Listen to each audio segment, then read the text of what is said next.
क्या आपको लगता है कि मसूरी सिर्फ माल रोड पर घूमने, मोमोज खाने और केम्प्टी फॉल में नहाने की जगह है? अगर हाँ, तो आपको आज तक मसूरी का सबसे बड़ा झूठ बताया गया है। हर साल लगभग 30 लाख से ज्यादा टूरिस्ट इस क्वीन ऑफ हिल्स में आते हैं, फोटोज खिंचवाते हैं और वापस चले जाते हैं। लेकिन 90% लोग उस मसूरी को देख ही नहीं पाते जिसके लिए ये जगह असल में मशहूर थी। एक ऐसी जगह जिसे एक अंग्रेज ने गलती से खोज निकाला था, एक ऐसी जगह जहां शुरुआती दौर में इंडियंस का आना सख्त बना था, और एक ऐसी जगह जहां आज भी अंग्रेजों के जमाने के भूत और कई पुराने राज इन्हीं पहाड़ियों के बीच दफन है। अगर आप ऐसे ही शानदार ट्रैवल रिलेटेड वीडियोस देखना चाहते हो, हमारे यूट्यूब चैनल राशिद एक्सप्लोर को भी सब्सक्राइब करके बेल नोटिफिकेशन को भी ऑन कर लेना और फेसबुक पेज को भी फॉलो कर लेना, इंस्टा पर भी जरूर। आज हम सिर्फ मसूरी घूमने की बात नहीं करेंगे, आज हम इस शहर की उन गलियों में चलेंगे जहां हम टूरिस्ट बिल्कुल नहीं जाता। हम बात करेंगे यहां तक पहुंचने के सबसे सस्ते रास्तों की, रुकने की बेस्ट जगहों की, यहाँ के हिडन प्लेसेस की और उन कहानियों की जो इन पहाड़ों की हवाओं में आज भी घुली है। और हाँ, आपका बजट चाहे एक कॉलेज स्टूडेंट वाला हो या किसी बड़े बिजनेसमैन वाला, मसूरी दोनों को कैसे खुश करता है ये भी हम डिटेल में समझेंगे। तो शुरुआत करते हैं थोड़ी सी हिस्ट्री और जियोग्राफी से, ताकि आपको ठीक से पता चले कि आप जा कहां रहे हैं। बात है 1820 की, जब कैप्टन यंग नाम का एक ब्रिटिश आर्मी ऑफिसर यहां शिकार करने आता। उस वक्त यहां सिर्फ घने जंगल हुआ करते थे। उसे इस जगह का मौसम और नजारे इतने पसंद आए कि उसने अपना यहाँ एक घर बना डाला। देखते ही देखते अंग्रेजों ने इस जगह को अपना समर गेटवे बना लिया। शहर का नाम मसूरी यहाँ उगने वाले एक पौधे मंसूर के नाम पर रखा गया। जियोग्राफी की बात करें तो यह जगह उत्तराखंड के गढ़वाल रीजन में हिमालय की शिवालिक रेंज में बसी है। समुद्र तल से लगभग 6500 फीट की ऊंचाई पर। इसी हाइट की वजह से यहाँ का मौसम हमेशा ठंडा और सुहाना रहता है। अब आते हैं सबसे जरूरी सवाल पर, भाई पहाड़ों की सराहनी तक पहुंचे कैसे और ट्रैवलिंग में खर्चा कितना आएगा? देखो, मसूरी प्रॉपर एक पहाड़ी इलाका है, तो वहां कोई डायरेक्ट फ्लाइट या ट्रेन नहीं जाती, लेकिन वहां जाना सबसे आसान है। अगर आपको प्लेन से आना है तो सबसे नजदीक और सस्ता पड़ने वाला एयरपोर्ट देहरादून का जोली ग्रांट एयरपोर्ट है। वहां से मसूरी लगभग 60 किलोमीटर दूर है। लेकिन अगर आप सफर का असली मजा लेना चाहते हैं और पैसे भी बचाना चाहते हैं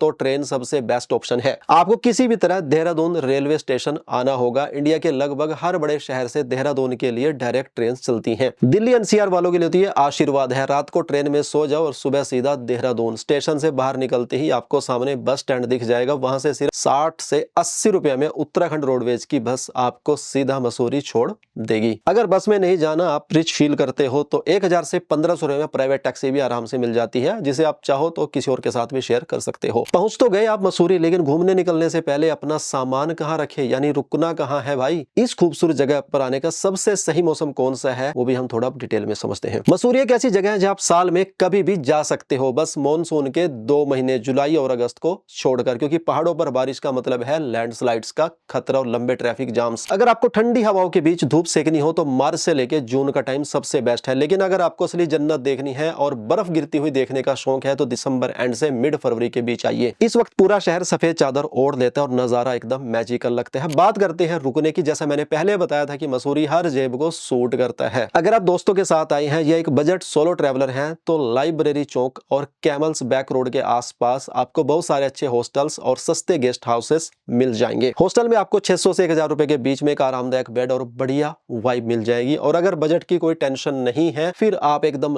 लग्जरी वाली फीलिंग चाहते हैं, तो द सैवॉय होटल या फिर JW मैरियट आपका इंतजार कर रहे हैं। द सैवॉय तो वही पुराना अंग्रेजों के टाइम का हिस्टोरिकल होटल है। आसपास के लोग बताते हैं कि इस होटल का एक रहस्यमय इतिहास है और यहाँ कुछ भी पैरानॉर्मल चीजें भी हुई हैं। लेकिन रईस लोग इसकी पुरानी शाही बनावट के दीवाने हैं। बड़े होटल्स में एक रात का खर्चा 15,000 रुपए से शुरू होकर काफी ऊपर तक चला जाता है। डिपेंड करता है किस तरीके से टूरिस्ट आ रहे हैं। पेट पूजा तो बढ़िया से होगी, लेकिन मसूरी आए हैं तो सिर्फ आराम थोड़ी करेंगे। अब चलते हैं इस शहर की उन टॉप 5 खास जगहों पर जहां आपको घूमना चाहिए और जानते हैं यहाँ की कुछ ऐसी कहानियां और फैक्ट जो आपको और कहीं सुनने को नहीं मिलेंगे। तो शुरुआत लैंडोर से करनी चाहिए। लैंडोर मसूरी का एक शांत और सबसे पुराना हिस्सा है। यहाँ की छोटी छोटी सड़कें और देवदार के घने पेड़ आपको एक अलग ही दुनिया में ले जाएंगे। यहीं पर लाल टिब्बा है जो इस पूरे इलाके का सबसे ऊंचा पॉइंट है। यहाँ से हिमालय की बर्फ से ढकी चोटियां ऐसी दिखती हैं जैसे किसी बड़े आर्टिस्ट ने अपने हाथों से खूबसूरत पेंटिंग बना दी हो। एक और बहुत इंटरेस्टिंग फैक्ट बताता हूँ। इंडिया के सबसे चहीते और फेमस राइटर रस्किन बॉन्ड इसी लैंडोर में पिछले कई सालों से रहते हैं। अगर आपकी किस्मत अच्छी रही तो वो आपको किसी पुरानी किताब की दुकान पर आराम से मिल भी सकते हैं। दूसरी सबसे खास जगह है सर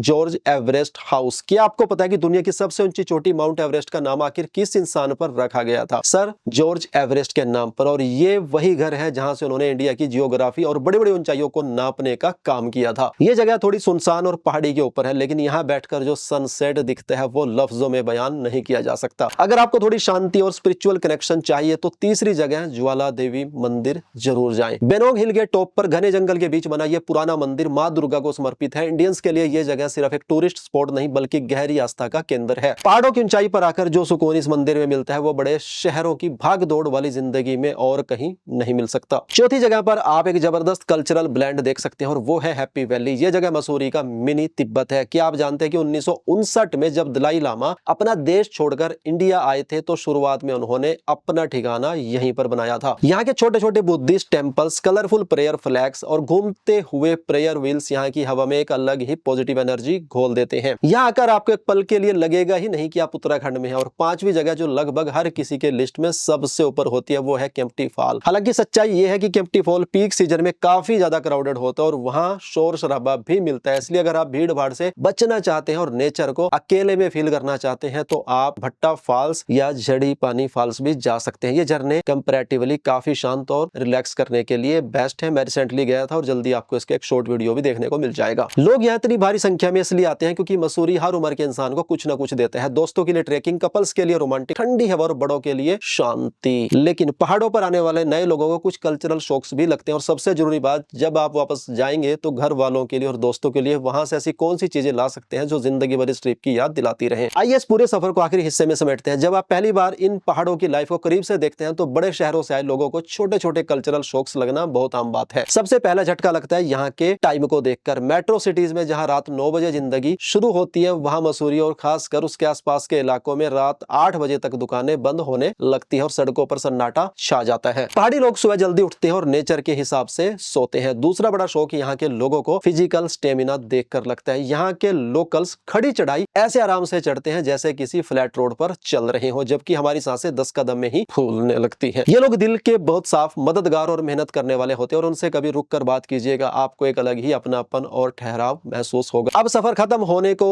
है और हम शॉपिंग की बात न करें तो ये नाइंसाफी होगी। जब वापस जाने का वक्त हो तो खाली हाथ घर लौटना बिल्कुल नहीं बनता। शॉपिंग के लिए माल रोड और कुलड़ी बाजार सबसे बेहतरीन जगह है। यहाँ से आप तिब्बतन मार्केट की ऑथेंटिक पश्मीना शॉल्स, गर्मा गर्म वुलन क्लॉथ्स और हैंडमेड स्वेटर्स खरीद सकते हैं। इसके अलावा यहाँ लकड़ी पर की गई कार्विंग बहुत फेमस है। अपने ड्राइंग रूम को सजाने के लिए वुडन हैंडीक्राफ्ट या एक एंटीक डंडे वाली वॉकिंग स्टिक एक जबरदस्त सोवेनियर हो सकती है। और हाँ, वापस आते वक्त ईस्टर्स बाजार से प्रकाश एंड को नाम की एक पुरानी दुकान से चीज, homemade jam, peanut butter, local आम का अचार लेना बिल्कुल मत भूलना। ये वही स्वाद है जिसके बड़े बड़े पॉलिटिशियंस और एक्टर्स भी दीवाने हैं। तो दोस्तों, ये था मसूरी का वो असली रूप जो शायद 90% लोग मिस कर देते हैं। एक ऐसी जगह जिसका कनेक्शन 200 साल पुराने अंग्रेजों के इतिहास से लेकर हिमालय की गहरी शांति, रस्किन बॉन्ड की पुरानी किताब और मंदिरों की स्पिरिचुअलिटी तक फैला हुआ है। अगली बार जब आप क्वीन ऑफ हिल्स आने का प्लान बनाए तो सिर्फ एक आम टूरिस्ट बनकर मत आना, अपने अंदर के ट्रैवलर को जगाना। उन छोटी छोटी गलियों में चलना जहां भीड़ नहीं होती, किसी पहाड़ी टपरी पर बैठकर ठंडी हवा में चाय पीना और इन पहाड़ों की दबी हुई कहानियों को सुनने की कोशिश करना। क्योंकि मसूरी सिर्फ एक टूरिस्ट डेस्टिनेशन नहीं है, ये एक एहसास है, एक ऐसा ठहराव भरा एहसास जो एक बार आपके दिल में बस गया तो चाहकर भी आप इस जगह को कभी नहीं भूल पाएंगे और बार बार यहाँ खींचे चलेंगे। सफर अच्छा लगा हो तो वीडियो को शेयर जरूर करना, लाइक करके कमेंट करके बताना कि आप मसूरी कब निकल रहे हैं। और अगर आप ऑलरेडी जा चुके हो तो अपना एक्सपीरियंस शेयर करना कि आपको इन जगह के बारे में कितना मालूम था। जाते जाते चैनल पर नए हो चैनल को सब्सक्राइब कर लेना, फेसबुक और इंस्टा पर फॉलो कर लेना। Thanks for watching.